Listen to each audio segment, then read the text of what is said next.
Però és que també hi havia un pensament que l'editor que ha estat històricament de la revista, que era la impremta Galobar de Santa Eulàlia de Ronçana, el pare, el Marcel, el Celsigui, que era un militant cristià i impressor, en un número de la revista, el número 200, que fèiem aniversari, va escriure la seva col·laboració com a editor i corrector, i citava una pregària de Newman, que és molt bonica, que fa així.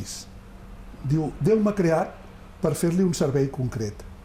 M'ha adjudicat alguna obra que no ha encomanat a cap altra persona. Tinc la meva missió.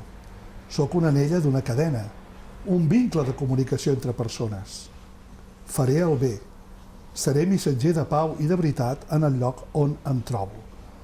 I ell ho deia de la seva missió d'impressor de tantes publicacions cristianes, i ho deia a propòsit de quaderns, però trobo que està molt bé com un designi de la revista. Tinc la meva missió, sóc una anella d'una cadena, un vincle de comunicació entre persones, faré el bé, sembraré la pau.